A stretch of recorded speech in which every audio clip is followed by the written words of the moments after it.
welcome to Conversation with Mrs. B. My name is Seipati and I'm here with my lovely guest by the name of Seipati Childcare, a lawyer by profession, a mother, a daughter, and a friend. Welcome. Thank you so much for having me. You're welcome. How are you doing today? I'm okay, man. I can't complain. It's a lovely day, so yeah. Thank you so much for honoring. You are officially the first guest on Conversation with Mrs. B. Thank you so much. Yeah. So before we can start, I just want you to just share with the people who is Seipati. Seipati is a born again child of God. Amen. A mother. Like you said, I'm an attorney by profession, but I don't think that really defines me. But yeah, I'm a born again child of God who really loves the Lord. I'm one of those people. I'm a bubbly person, very loud. She is. Trust me when I say that. She is. But not in a bad way, right? No, not in a bad way. But I thought I was loud till I met her. Yeah. No ways. Not in a bad way. Not in a bad way. Yeah, basically that's me. Okay. And then why law? Why be an attorney? You know, I think growing up, I used to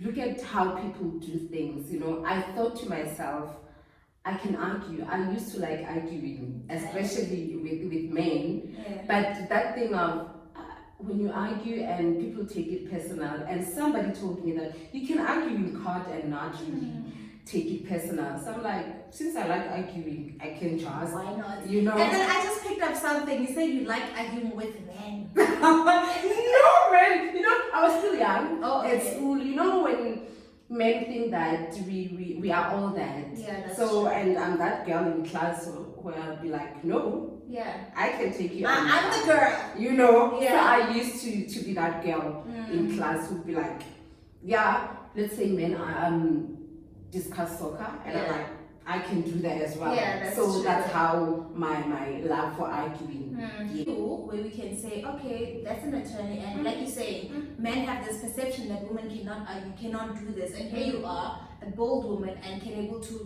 take a stand in court. How did that feel? And you know what? Other than it being a male-dominated profession, also, being a black female. Yes. Not only a female, but a black female. Yeah. In our profession, if you check even on social media, even politicians, they go for white lawyers, But as a woman, you tell yourself that if a male person can do it, I can do it as well. Yeah. If a white person can do it, I can do it as well. So you work extra hard, unfortunately. That's always the case. Yes, you have to work extra hard to prove that I'm not just an ordinary person. Yeah. Whatever you can do, I can do as well. That's great. Yeah. That's great. So, where is Seipati originally from? It's a Hammanskraal. It's a Hammanskraal. Yeah. It's in south of Pretoria. South. I just know Hammanskraal is somewhere in Pretoria. Where, how? I just know it's far. It's not that far. It's far. It's anything that is more than far from 30 to 40 minutes drive is far. For me, personally. Far from here. It's very far. You drive more than an hour to go home. That's far. 1 hour, 30 minutes. That's far. Yeah. So Hammanskraal, and how did you end up in Joburg?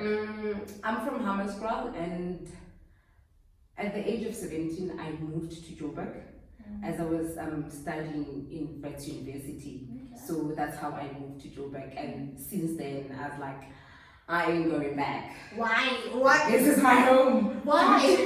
What's so different about Joburg that you can't do in Pretoria?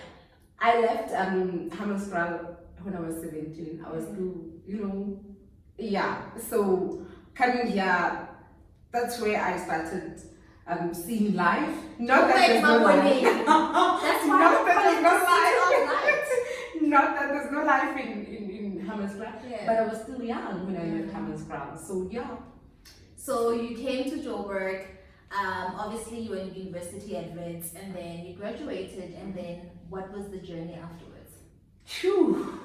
Yeah, my journey has been one of the most difficult once because, you know, with me, I don't really get things easy. You know, there are those people who they graduate, they get a job.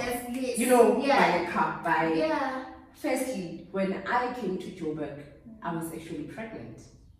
I wrote my matric exams pregnant. Sure. Yes. So in December, I found out that I was a month pregnant. And I remember the day I found out, I had decided that I ain't gonna keep this baby. There is just no way I'm going to varsity with this child, you know. And I told the father of my baby that I'm pregnant, and he was like, it's really up to you. And I was like, cool.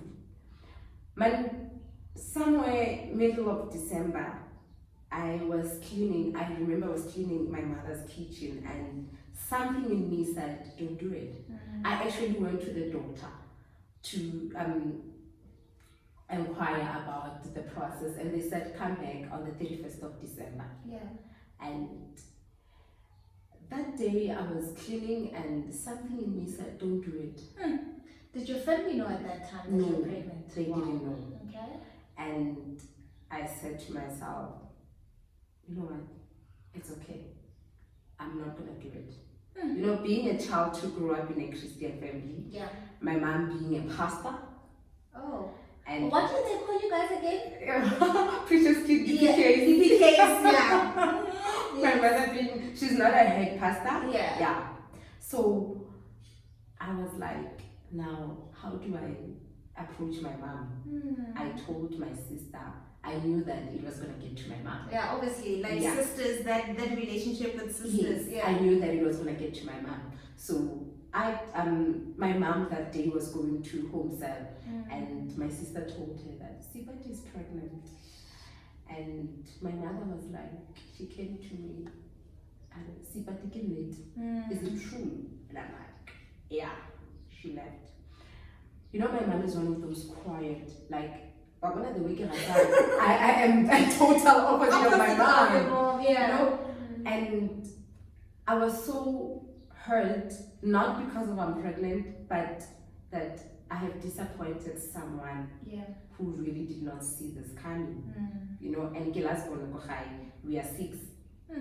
And I was the only hope in the family because no one went to varsity. Fine, December, end of December, the results came, and Seipati has passed. Beautiful soul, you know. And on the 31st, my mom always wakes up at 3 o'clock to pray. She preaches by the bus stops, you know. And around 5 after preaching, she came to my room. She slept by my feet, and she was like, Seipati, get the 31st today. Are you sure? House of Needy periods. I could tell from her voice that my mom is disappointed. You know, I was so hurt, and I was like, I'm gonna make sure that I make this woman proud, whether they're pregnant or not. You know, and there's always those people who will be against whatever decision that you make. And unfortunately, one of the family members was like, Seipati is not gonna go to school. My mom was like, she wants to go to school, and she will go to school. Sure. And then obviously you passed matric. Now what happens to the baby? You need to go to varsity. January, I go to varsity. My mom gets me a flat. Mind you, my mom is a cleaner. So instead of me getting NSFAS, paying for res, now I have to stay in a flat. My brother was staying in Hillbrook, so he got me a flat not far from his place so that he could just come and check me. Fine, they got me a flat. I gave birth in August, on the 1st of August. My mom took leave from the 1st of August until the 31st. And she stayed with me for the month of August. End of August, she took my child, she went back with her. And you proceed with then school? I proceeded with school. And I have a friend, she passed on now. She used to do she assisted with assignments when I was at home for the month of August, you know. She would come to my flat and assist, you know, there and there. So yeah, that was my journey when I was doing my first year. Second year, baby daddy and I, he felt that, he even told me that I can't do it. You know, he didn't even finish matric. So after he found out that I was pregnant, he was like, let me just go look for a job. So now that pressure that you have a woman who's going to be a lawyer one day, he told me, he was like, I can't do this. So now here I am, I'm left with a child and a man who says he cannot be with me because one day I'm going to be a lawyer and I'm going to leave him. What? Yeah. And at that time you are how old? I'm 18. You're 18 and having to take it all in varsity, a new child, and now the father of your child is just saying, I'm intimidated pretty much by what you're going to do. Yes. That sucks. You know, so now here I am, I started working. I used to work, I think like four jobs. What? Monday to Tuesday, I will be maybe at Star School. Wednesday and Thursday, I'll be at Rosebank College. Friday to Sunday, I will be at Kicks. I used to work at Kicks. I will be at Kicks. And towards December, Department of Education, the marking process. Like I was very hectic. I was that type of a student who will get to, after work, I will get home, take a bath, eat, then go to 24 hours library. I will study until around 3 a.m. Then go to my room to sleep. Wow, guys. So that has been my life, you know. By the grace of God, I finished. Then after that, I graduated. Luckily, I got a job immediately. That's good. I felt pregnant. Again. With a different man. Yeah. And he was there. I don't wanna lie. He was there every step of the way. He was even taking care of my daughter. Yeah. You know, my firstborn. He was there. And I worked, you know that thing of me, I have a degree, I can resign at any time. You know, you can get if any they job. give me, yeah, you know, I got this. You know, I'm well educated. Yes. For me, now into school. So, yeah. January, I started working on the 5th of Jan. I started working, and in May, my boss and I, you know, I was like, me, I'm leaving here. In the morning, I just got to the office. I wrote, I am done. I left. Yeah. And that's when I've learned that you don't do that. I think I stayed the whole year looking for a job. And nothing. But I was pregnant at that time. Fine, January I gave birth and I got a job somewhere in Feb. And around May I got a job. Then things started, you know, I once again. wrote my board exam, I passed, I got admitted as an attorney. Then I worked as a legal advisor. After that, I opened my own law firm. That's nice. I worked for a year and I was like, this is not me. You know, I still don't have enough experience to run my own law firm. Let me go back and get experience, you know. I went back, I got experience, I worked. Then 2017, I resigned. I got another job. There, something happened, you know, and I just quit. Yeah, things happen, guys. At the workplace, things Yes, you know, I quit. Then from there, it was in 2019. Life then became like hard. Everything went like, you know, from where I was, I just got a new car and life just became life. That's when, now, you know, being someone who used to work for many jobs when I was still at university, used to getting money from, you know, everywhere because of I was working. Now here I am, I have 2 kids. Now the first baby daddy is not even was never in. Yes. Yeah. The second baby daddy is like, he just decided, you know, when everything goes wrong. Everything just collapses. Yes. And everything just goes wrong. everything goes wrong. And let me take you back. In 2013, on the 30th of March, on Tuesday, it will be my 8th year as a fully born again child of God. I made a decision there that I'm done playing church. Yeah. I'm done playing church. I want to be a child of God in every aspect. Follow the rules, do whatever. Fine. And then I lost out on a whole lot of things. Even the baby did. Yeah. We then decided to go separate ways.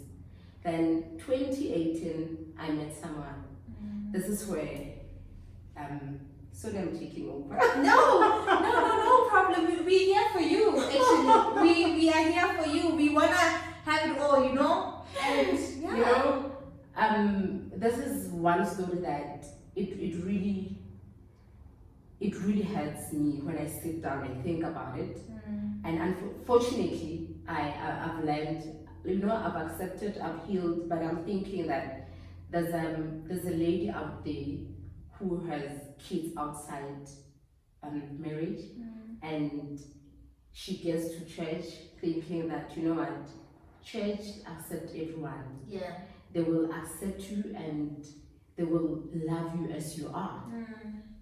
And I met this person who told me on my face that with the leprosy that you have, like you literally use the word leprosy, I cannot be with a woman who has kids, And I was really getting used to that, because every time when a man comes and Sheila, they will be like, oh, so you have kids, then they are gone. Yeah. I did not have a problem with that. The problem became after hearing that, but the people who are saying this to me, they actually got kids.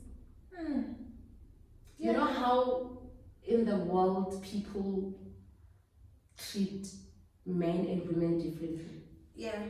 Being a man, it's okay, you can have kids and you will get a woman. You'll get a woman, it's okay for you to cheat. It's a man thing. It's a man thing. It's with the world, there's certain things that man can do and it's acceptable, but then the minute a woman does that, you are being labeled. Yeah. For instance, a man can cheat, but when a woman starts cheating, they call the B word. Yes.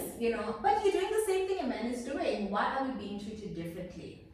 So I found out that, okay, now you've got a kid that you don't even support, that the church doesn't even know about. Yeah.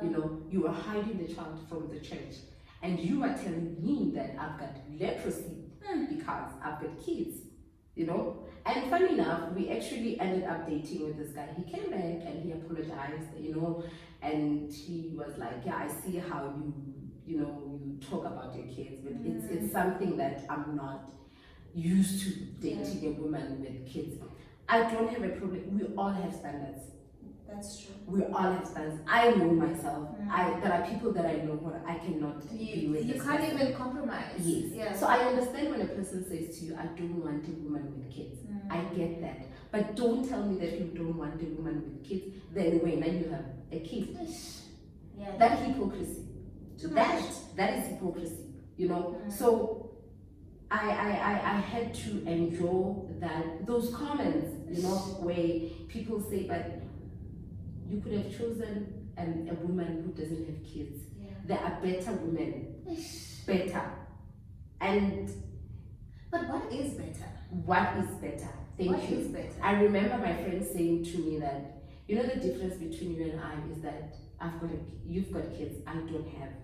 But with the life that I lived before Christ, you don't even get close to the things that I did. I was never that hectic child. I was never that person I was never, it's just that I got kids out of wedlock. So, it's okay,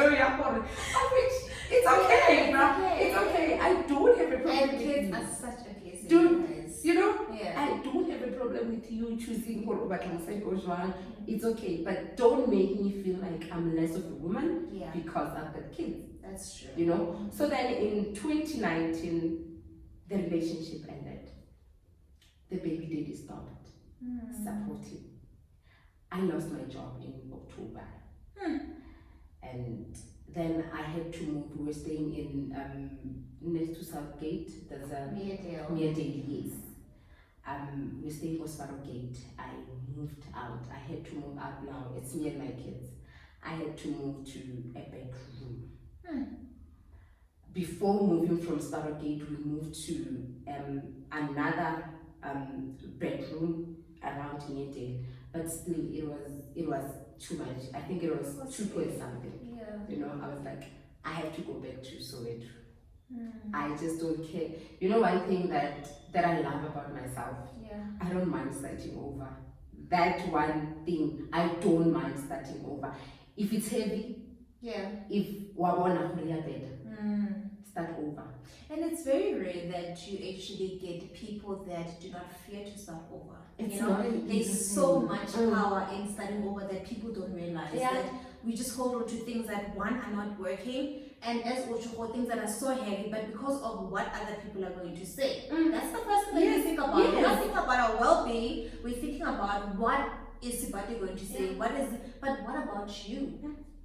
You know, what about you? Knowing that I cannot afford even this garage, I don't afford where I'm staying, so I just have to leave and go to a room where I will afford it. You know, I had to take my things home. I had to give people my couches. I had to, you know, the only thing that I was left with was my bed.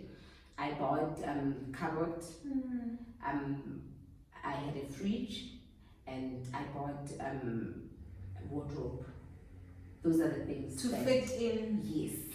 So now, at that time, my son was 9 years. So you can imagine you are with a 9-year-old boy in a room. You know, you stay there, you sleep there, you bath there, you cook there, you cook there. Everything is just When it's raining, he cannot go outside and play. When he wants to, let's say it's raining and he's from school, he has to do his homework right there. You want to bath, you want to, you know. Yes, we stayed there with my kids. We moved there end of Jan. And you know, I kept on saying to God, one thing about my relationship with God is that whether we are later, whether it's sunny, whether it's cold, whether that man is my father. He is my father. I believe in you know, one thing about Christianity is that more than it being a religion, it's a relationship. It is a relationship, I would go to God on some day it hurts. Whatever that I'm going through, it really hurts. I don't understand, you know, but it really hurts.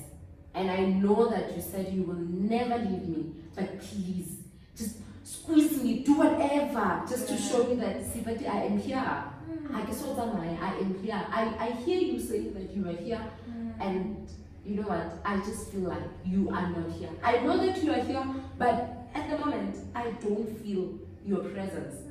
And it always like that. I think what also church doesn't do is that, you know, they always encourage us to be born again. And that's the easy part of being the child of God. The minute you accept Christ as your Lord and Savior.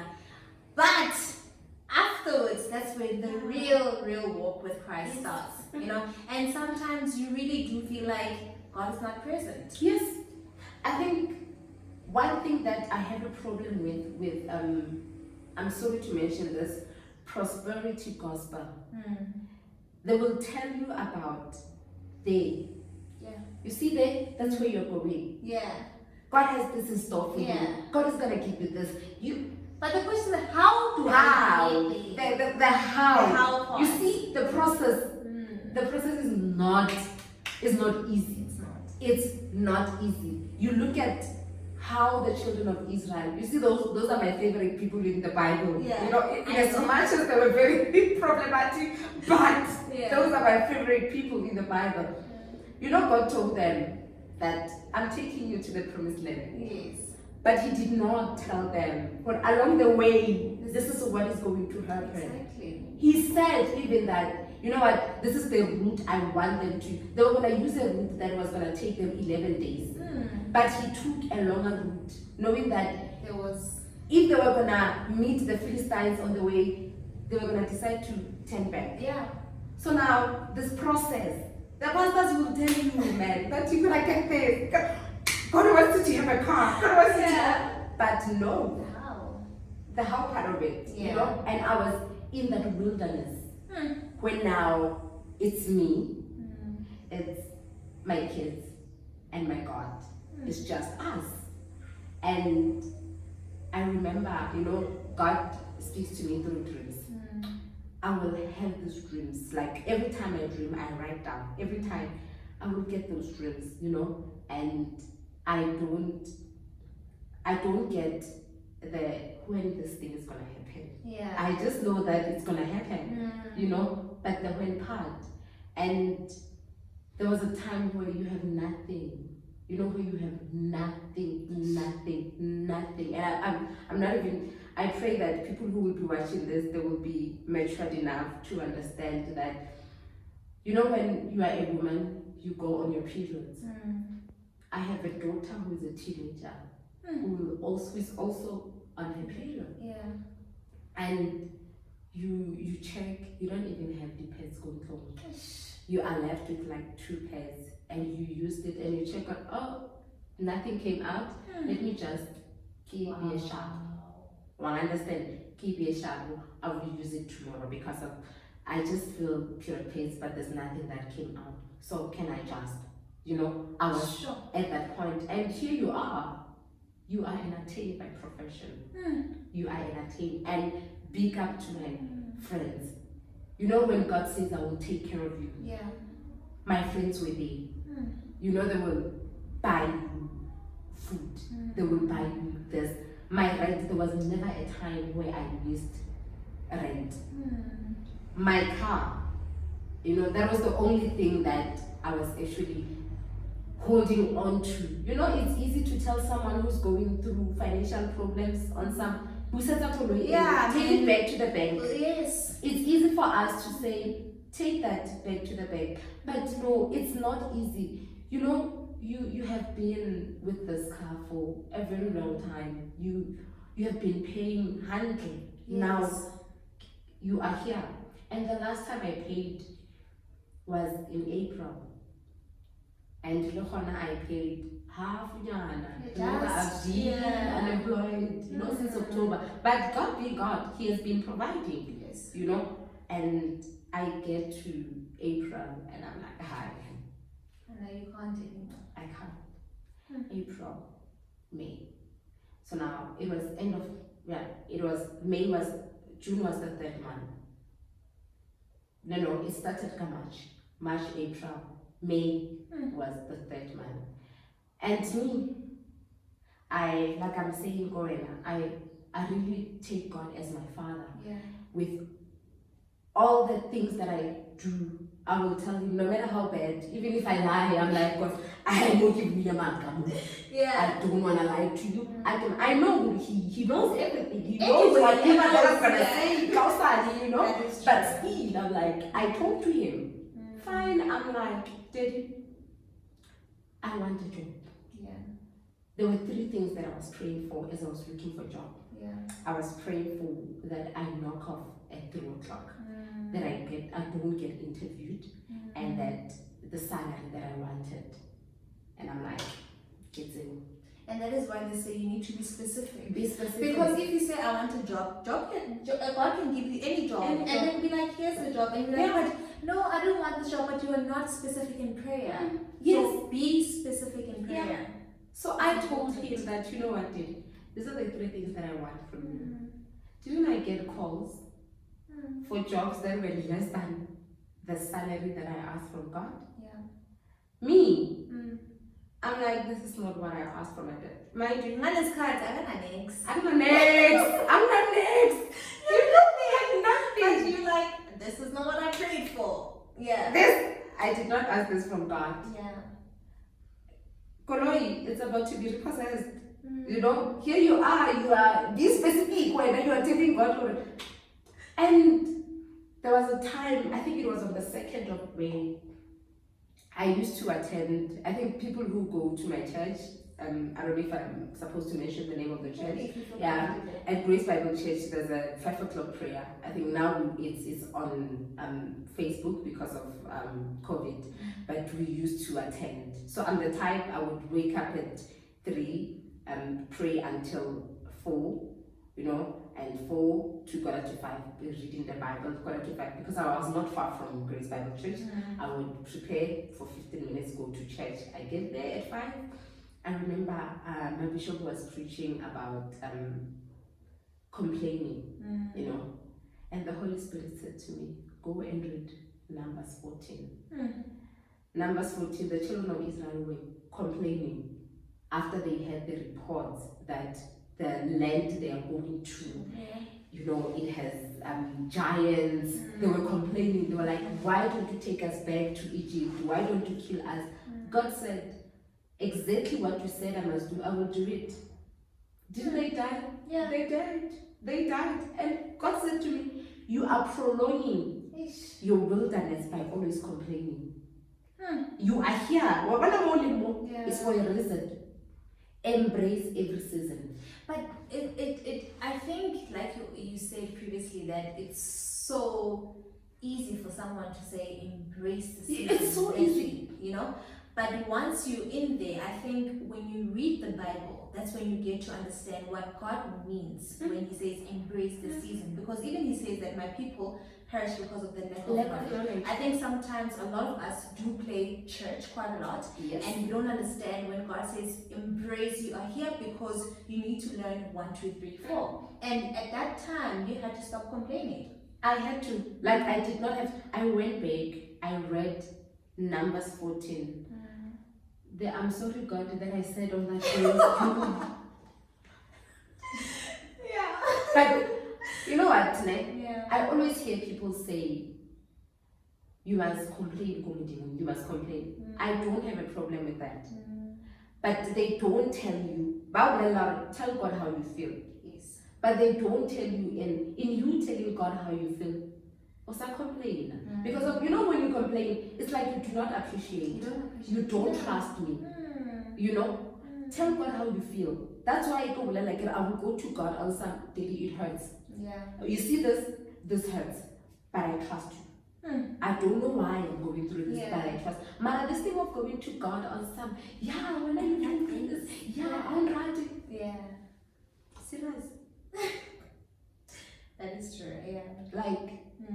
Let's take it as you and I, we are sisters, we are friends, we are fighting. Just because of you are not getting whatever that you want from me, it does not mean I don't love you. That is true.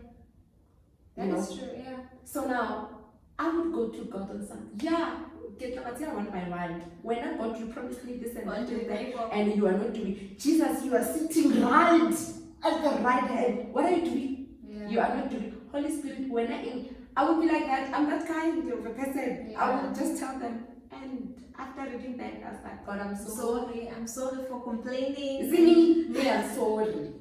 Yeah.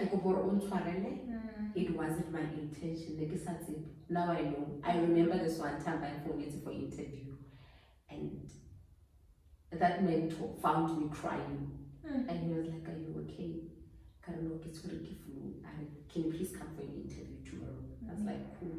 That time, everything in me wanted to say, "Oh, wrong, you are." But I kept on saying, you said in your word, even if I walk through the fires, you are with me.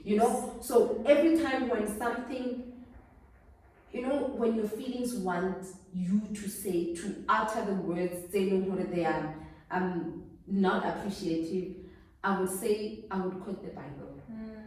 Instead of me complaining, I would quote the Bible. This is what you said, Lord. I confirm your word. I confirm whatever that you promised me. I confirm each and everything. Instead of me for the now, give way how I feel, express my feelings, I will remind him of what he said in his word. The promises. Yes. That was in May.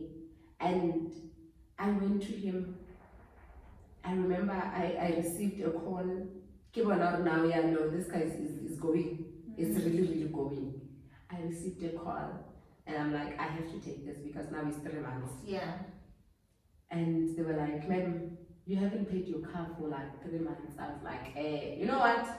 I got a job.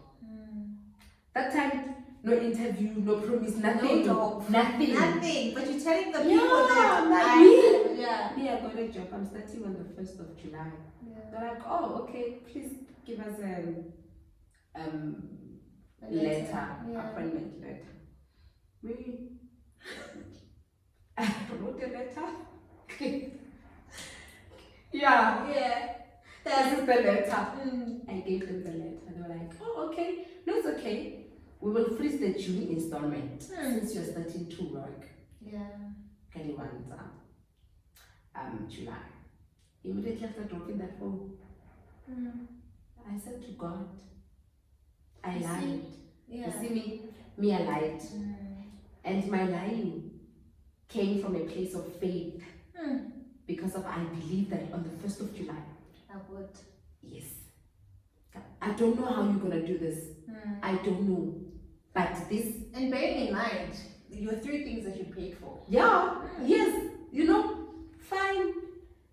Time moves. Now I get a call. My mom is in hospital. My mom lost her eyesight. You know when I say to you that everything, it was relationships, it's now this man is not supporting The job. Now it's the car. Yeah. Now your mom. You know? And I don't have money to go home. It's winter. My son was playing already push in. It was so cold that day. I remember it was on a Friday and like I'm sitting there, you know, kids. Kids are kids. Yes. I always say a child would never know they're poor Until yes, they are poor. You know, why Lala? And I'm like, yeah, no, God, this is not life. I received a call. My sister's like, you need to come. And it's yeah, my will be suspicious. And I'm like, okay. Yeah, no, I don't even have a cent. She is my child, is playing with, you know, I'm sleeping there. I start crying, and a friend of mine calls me. And I'm like, I cannot talk. You know, can you please SMS? She sends a WhatsApp. I just received a call. My mom is in hospital. I don't even have a cent. She sends 1.5. She's like, can you please buy it was a meter for one energy. You know, I even told her. And fine, she sent the money. The following morning, I went to bed. I bought, you know, Then I went to Hammanskraal. I get there. Now my mom lost her memory. Like you're seeing a totally different person. I was like, yeah, no, God, more I'm Yeah. And I remember telling him, God, in everything that you do, Lord, make sure that my kids don't get sick. I don't even have a medical aid. Make sure that my car does not get stolen. I forgot to tell you where I was staying. There was a car. Hey guys, there was a garage and a carport outside.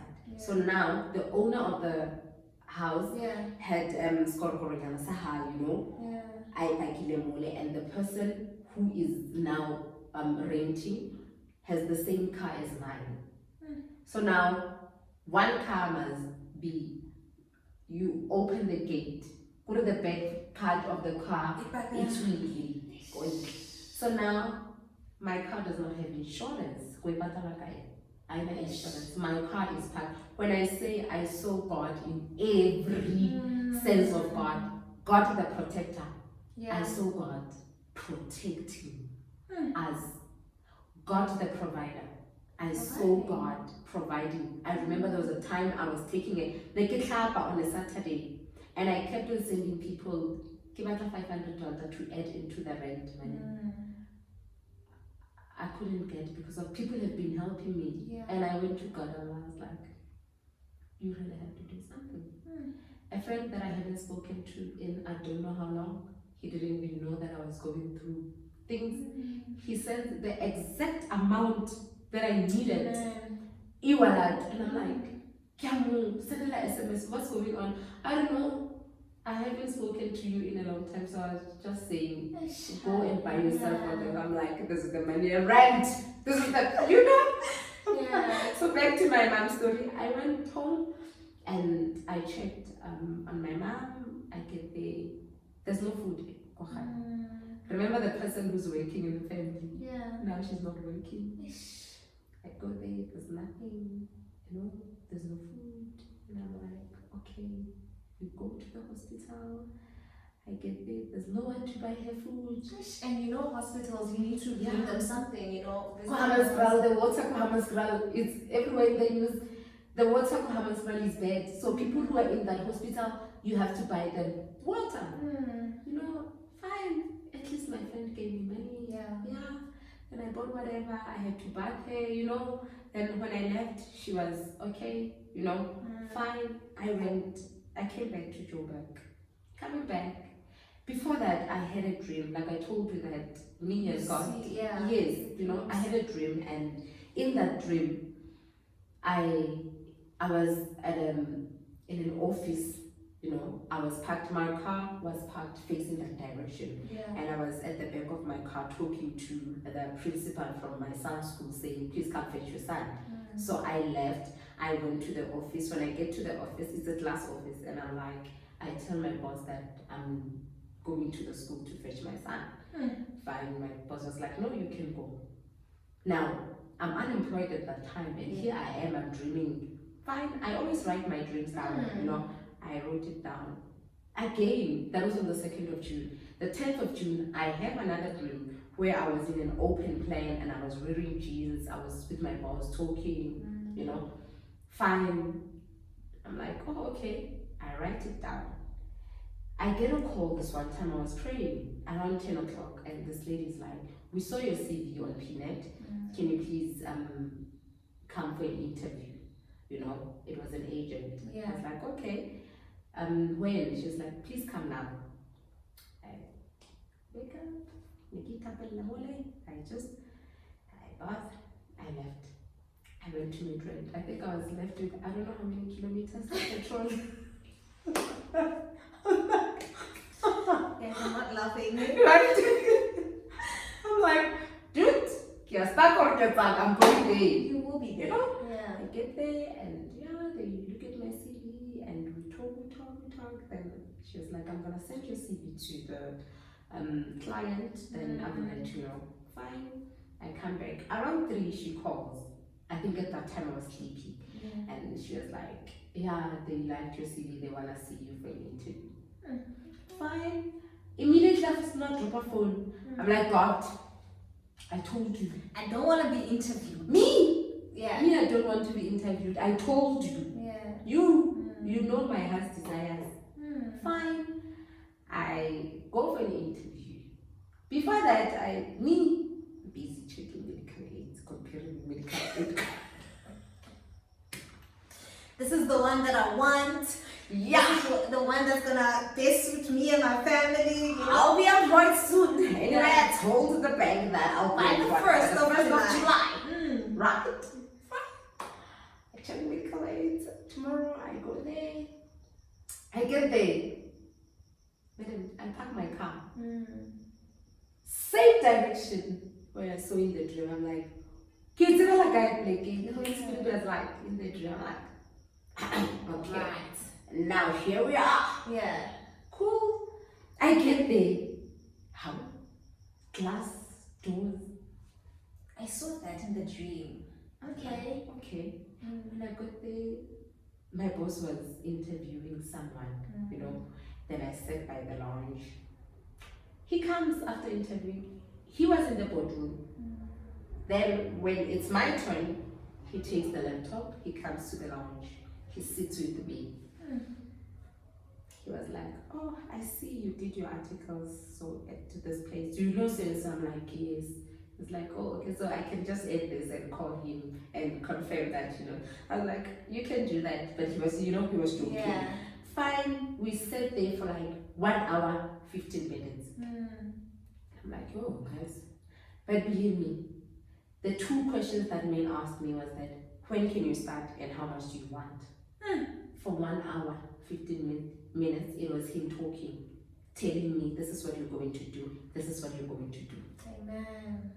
Like I'm sitting there, who's my daddy? Like, Yeah. you know? Yeah. And he was like, and I asked, what time do you knock off? He was like, no, you can knock off whatever time as long as you do What needs to be done? yes.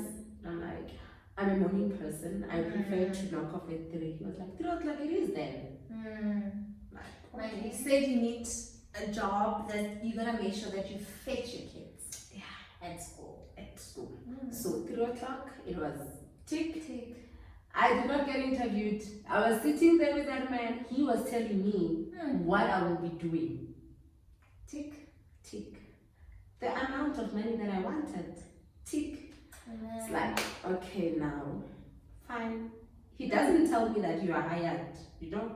Like, oh, okay, I leave. Then I went home to check my mom in hospital. Then going there, the agent calls me. She was like, yeah, how was it? Then we talk. She calls me the following day. She was like, they liked you. I'm like, oh, okay, fine. Now, I said to God I will be starting on the 1st of July. And I started on the 26th of June. You know, when I say to you that I saw God during that process. Yeah. When he says, trust me, believe in me, he really means it. You know, it's faith, faith. You know, and being positive. I know, you know, when a person says to me, I want to give up, I understand. I've been there. Yeah. I've been there. The thing is, when we get through trying times, people just want to distance themselves from God because of they are angry at him. Yeah. But we are not, you know, in this world, the devil is there. Yeah. Every step of the way. Every step of the way. Whatever prayer that you pray, he is listening. Unless if you're speaking in tongues. Yeah. You know, whatever, if I say, God, I want this, he's listening. And you think that whatever that you ask for is not going to be challenged. In the book of Daniel, he said that, you know what, I heard you from day one. Yeah. But there was a prince of Persia who was holding, you know, into my prayers, your prayers that you prayed. Yeah. So I couldn't release them until after 21 days. Yeah. So now when we see that it gets harder, that's when we're like, now I can't do this. There is God. I have seen God. You know, don't even think. God restores. Yeah. And you know, thinking that now I've been unemployed for this long and my car almost got repossessed, and you can imagine my credit record is one. It's messed up at that time. Yeah. I get paid end of July. I call my bank. They're like, this is how much you're supposed to pay. And I'm like, Kanjan. They were like, no, we just extended your contract with a month. You know, it's not a nice thing that your contract is extended, but your credit record is intact. Yeah, it's not affected. It's not affected at all. I'm like, what? This God that we serve though. Oh, okay. The credit record He's as a shelf. like, okay, let's do this. Let's do this. Yeah. Now I'm coming back. Yeah. I want a house. Yeah. I want a house. Now this is July. I want a house lot. I want a double story. A 3-bedroom double story. In an estate, but I want my own yard. Yeah. So that's what I want, Lord. You see, you once shared with me, or ask. You see the problem we have, as people, we have that thing, we tell this is, but we don't ask. We don't ask. We can say, I want this, I want that. Yes, it's good to want. You're not telling but that we 100%. don't ask. Yeah. And I'm like, God, I'm back. Yeah. It's me. I come back. I come back, Daddy. Yeah. I want a house. I'm glad now. I like the fact that she was specific. She said she wanted a 3-bedroom. Yeah. Mind you, it's her 2 kids.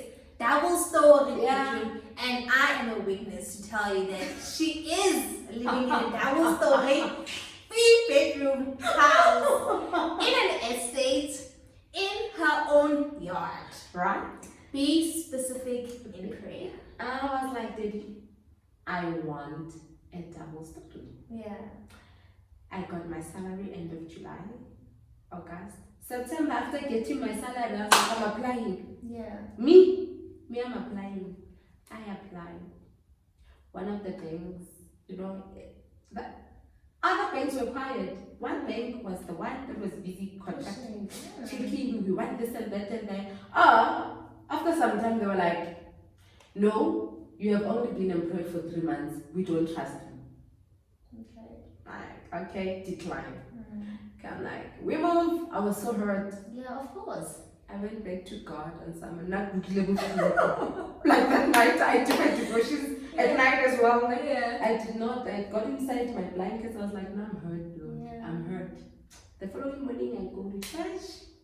My bishop again. She preaches on Nehemiah. But you know what? When you are building, Yes. there will always be Tobias on the side who want to, don't give up. Whatever dream that you had abandoned, go back. Go back. I get to the office. I'm like, another thing I sent. The following day, Yeah. they called me. They was like, Madam, you have been approved. What? Oh, I'm like, guys, Have I been what? I started working in June, end of June. So it was, let's say July, because of my first salary was July. Yeah.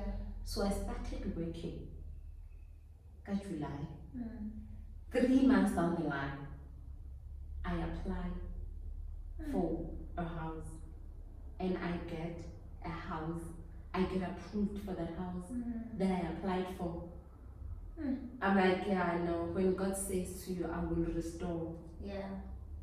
I will restore to Yeah. you all the years the locust has eaten. In the book of Peter, First Peter, he says that a day is like 1,000 years, and 1,000 years is like a day. Yeah.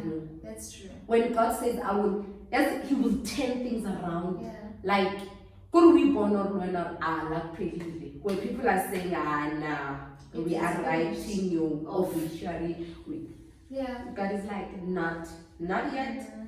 Not like people couldn't even believe her. Man, from here, me being me, I'm like, I come back. I'm like, God, I want a washing machine. I wrote them down. Pero my girls are not question. Washing machine. The first thing, I can imagine. I want a washing machine. I want a fridge with a mirror. Listen, when I left my room, Yeah. What did you take with? I took Tupperware Yeah. and my clothes. That's it. Yeah. Amen. I gave away, my fridge was still new. Beautiful fridge. There was a cleaner at work. I was like, take. My bed, take. Take. Yeah. Like, I am giving him. Kitchen. Here, take. You see the beauty of being able to let go is that you are able to also bless someone else. Yeah. But we always cling to Yes. this thing means, but you're going to be blessed with something better, Yeah. and it becomes a blessing to someone else. Exactly. And I was like, God, these are the things that I want. I can at least go up. Yeah. Give it like this and that and that and that and that. That's my dad. Man. Man. I moved in 36th December. And believe me, by Feb, I had everything. I had everything. I couldn't get the couches because they were closed. The people who were designing those couches, they were closed for December holidays. But no, that was the only thing that was left. I'm like, you see, God said to me, you must learn to, when you want something, say it. Say it. ask, you shall be God, given. tonight is me and you. I'm gonna be writing a list and asking everything. Everything. Best believe. I also believe that, it's a relationship. Yeah, that's true. The mistake that we do as people is to think that we can take from God, and not give anything. There was a time when God was asking me to do things during my wilderness, where you're like, God, these are the people that hurt me, and you expect me again to pray for them. You expect me to be the one checking up on them and telling them, giving them message of hope in my pain. And he was like, you're gonna do that. Obedience. The power of being obedient. Obedience, hey? It's not easy, but during that season that you are in, you need to understand that you need to be obedient. Obedience. Where you're like, yeah, God, I hear you. I don't want to do this, but I will do it. And mind you, it's also part of the process for you to be able to be blessed. You need to be able to pray for those people. And so this thing of always saying, God, but you are not doing your part. It's like in a relationship. I cannot be dating a person who is not reciprocating. I can't always be giving. You better do something, So during my wilderness, God was training me. God was, when they are washing you, call my child, I want to set you apart, but I can't just set you apart. You still need to be cleaned. You still need to be, So being put through the fire. I'm like, we always think, if you use anything, Lord, you can use me. Oh God, whatever you do, don't leave me behind. Yeah. And when He wants to use you, we don't. We want to question. We want to question, why am I being put through this thing? But you ask God to use you. It doesn't mean that when you see it in this way, that's how God sees it as well. Because we like to believe that God used me, it's all pretty and nice. It's not always the case. It's not. Most of the time, it isn't even the case. Look at Moses. You are being taken to one stubborn king. You are stuttering, and God tells you, go, and I will make his heart more. Oh God, what am I still going to do there because of you? Gonna make his heart hard. And he's like, go. When you were praying, I remember being attacked. When you were praying and you get all these attacks, physical attacks, spiritual attacks, everything, you're like, God, whatever that you are doing, it's not nice, it's not easy, but it's okay. I will walk through this journey. I know you are with me. And I want to say to someone today who will be watching this, that it's really not up to us. At the same time, how long your process takes, it's up to you. Amen. How long it takes, because if God says, you're not gonna, it's like what's going on. It's like, if I say, Goena, that you're not gonna pass grade 2, you're not gonna get to grade 3, also pass grade 2. I don't care how much you want to get to grade 3. You're not gonna get to grade 3 until you pass grade 2. That's true. So it was that thing of, I don't have choice.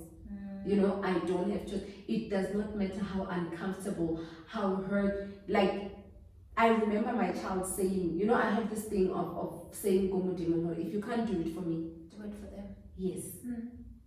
And my kids always, they have that thing, Mama, God will provide. And I'm like, God, here is a child who believes that God will provide. Amen. You want to tell me that you're going to sit there, relaxed in jail, and not be touched by someone who trusts you so much, who you will provide? Not as a mother. If my child says, I will just, for my name's sake, you will just do it. For my name's sake. So I always say to God, it's your name. that will be dragged in the mud. Yeah. She believes in God. And look at her. And you know what people like to say? Oh, God, why? Oh. Especially when things don't go well. Where is this God that she prays and preaches about? And, you know? Look at Naomi. During the corona, people are saying, where is God? They're not questioning other gods. They're not questioning any. They're questioning the God of Israel. Where is God? Jehovah Jireh. Where is God? So it's always when things are not working out that they ask God, where is God? So God, are you gonna stand there? Where is God? No, you really have to do something. If you can't do it for me, do it for your name. Yeah. People know that this is the God that she serves. Amen. You know, so do it for your name. So it has always been that thing. There's nothing. There is no one that I trust. There's nothing that I can rely on. It's only you. So if when I was born at least, I don't know. Yeah. I don't know. Sure. I think, you know, one thing I like about your story is the fact that it's a story of hope for other people, in a sense that you had nothing. Pretty much, you know, you lost it all, and you know, and here is God coming and restoring and giving you every single thing that you have prayed for. And I think I wanted you to be part of, you know, conversation with Mrs. B, so that, you know, we can just touch. I always say that God, for me, being your ambassador, just pretty much means that the kingdom grows, even though it's just one person. Yeah, we've made a difference in just, you know, here, because at this point in time, we must understand that there is also so much pressure, you know, with the world, with social media. If I don't have this, if I don't have that, and we end up worshipping other gods. You know, subconsciously you think, no, but I just like this and this, but we subconsciously worship other gods. So for me, your story shows me that, you know what, guys, we must be obedient. We must trust the process, that if God says that I will never leave you nor forsake you, He means it. If He says that I am your provider, I will provide, I will heal you, I will do this, then He will indeed do it. I also want to add on that the people that we hang around, it really plays a major role in our growth. Yeah. You know, because if I am with people who will remind me that, you know, where is your God during this time? You're gonna give up on your God. You will. You know, trust me. You really need people who will say to you, I will hold your hand. Yeah. I will be with you. You know, I understand. Now I'm one person. I really understand people's journeys. You know, when you are in the wilderness, I remember asking God, but God, why? And like, why? Why am I going through this? People say don't question God. Mina, I ask. You are my father. What kind of relationship is this that we cannot? You cannot ask. Yeah. Yes. And I'm like, why am I going through this? And the answer that I got was, I am taking you to a place where people do not believe in the Bible. If you're gonna go there and tell them, God will provide for your needs. Remember when Abraham was in the mountain and he wanted bull, what he provided? But were you there? When you're busy talking about God providing for the children of Israel in the wilderness with manna, were you there? But when you come and say, Seipati Chowki, I was unemployed. Yeah. I had nothing, but He provided. He said to me, I want you to preach something that you have been through. Yes. I don't want you to be preaching. You know how easy it is for us to be insensitive to the needs of others? Yeah. How easy it is for us to judge others. Like I said to you, someone can come and say, and I saw a repossession car, but I'll be like, why does I tell my because I've never been there. I have never been there. It's easy for me to say that. Why? That's true. You know why? I'm not in any way even gonna promote gender-based violence or what. But there are people who are in abusive relationships. We don't even understand why they're still there. Yeah. Why is that a man? Instead of being gentle with the person. Motho ka se mo ntshe fela so. That's true. You know, instead of being gentle with the person, trying to understand. I know there's nothing to understand about gender-based violence, but a person, why are you still Why are you there? still there? You know, so when I asked God, Mara, Daddy, why? And he was like, where I'm taking you, people don't believe in the Bible. So I want your life to be a testimony to someone. Amen. If you tell, people can, Yeah. any other thing that is in the Bible, you see, there's a contradiction. But when you tell them about your life, your own life, I was there, I lived this, I saw this, I was living this life. You know, so there is no way you can life. So that's what God was like. I'm taking you through all of this so that you will know. You know, you will know, you will understand. When a person says, this is what I'm going through, it's easy for us to judge. It is. Very easy. It is. And then in closing though, what would you leave the viewers? Like maybe a motivation to say, anything that you feel the need to say to you guys, there is hope, there is a God. What can you leave our viewers with today? I think I want to talk to 3 different types of people. A woman who fell pregnant out of wedlock. It is not the end. I was 17 years when I fell pregnant. And we have people who, after falling pregnant, they just decide, that's it. You know, I want to tell that person that it is not the end. You can pick up from there and still do right. You know, there are few women that I'm helping out. There's this girl who fell pregnant, and I wrote on Facebook and I asked for it. Can you get me teenagers who do not have anyone to support their kids? I want to, you know, be talking to them. And that child, she kept on saying, it's really possible. You know, it's possible. I have that thing of, I want to show you that you can fall pregnant. I'm not in any way even promoting sex out of marriage.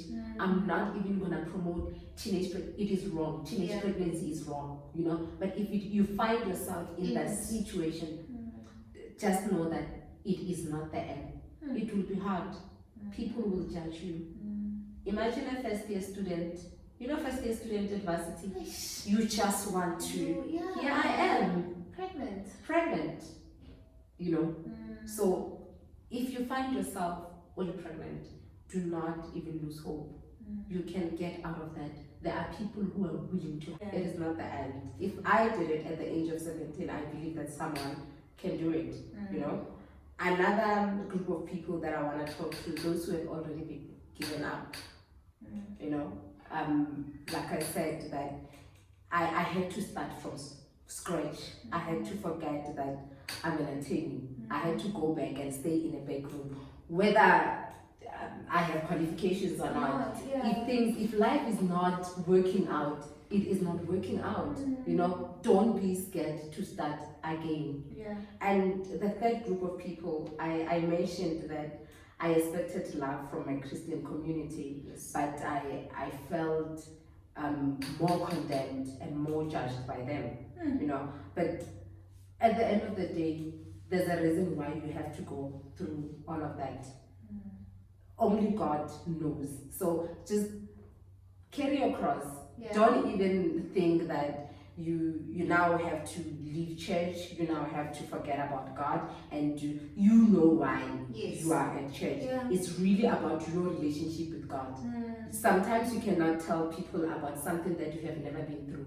If I were to talk to someone who fell pregnant out of wedlock and I have to talk to them about chastisement from people in the church, I know what I'm talking about. I know being told that I don't want to because you've got kids. You know, I know. So I'm not going to be telling someone about something that I've never been through.